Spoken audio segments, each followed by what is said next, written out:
those big plays that got you for 80, 75 yards. It's very deflating, you know, when you do so good and then you lose a contain or lose a block and then they run right past you. So we got to work on that throughout next week so we can get better on it. How did you feel like, particularly you in the first half, it looked like you really disrupted them. How did you feel like you held your own in the SEC, or particularly early in the game? I feel like I held my own pretty good, you know, just dominate like I know I can. Just penetrate and make plays and just stop the run, help stop the run. That's my main goal. What do you guys have to do to communicate stuff better? Where, guys aren't missing calls. We just gotta talk better with each other when we're out there, or throughout practice. We just have to, communicate with each other so that when it come game time, we'll be ready.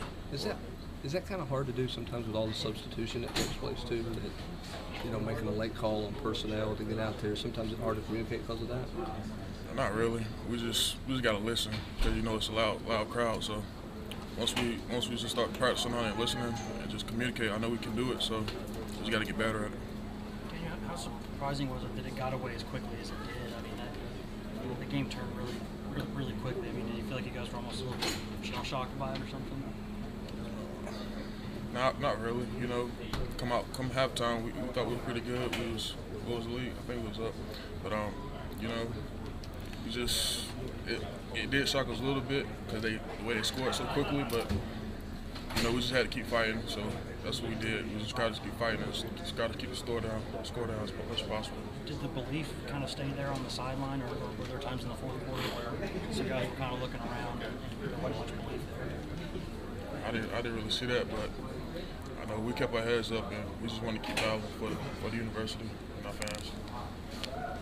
Was there anything schematically they were doing differently? I mean, because it seemed like they were doing a lot of the same stuff. I mean, I know Burton had a couple carries in the first half too, and then just got away once. Is it something as simple as a little lack of focus, or did they make some tweaks that changed things? I really think it was a lack of focus on our part. We really didn't. We came out with a lot of intensity.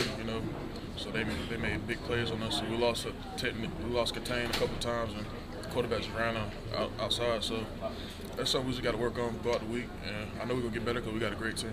So when y'all stop that fake punt and then the offense takes the ball around midfield or so, and y'all are up by 7 late in the third quarter, at that point you feel like, okay, they're getting ready to score, and we're getting ready to go pretty big here. I mean, it felt like the game was really turning. Yeah, I felt like it was a good momentum. So I know Florida's a good team, so we couldn't really think too ahead of ourselves. So we had to keep playing. So that's what we tried to do.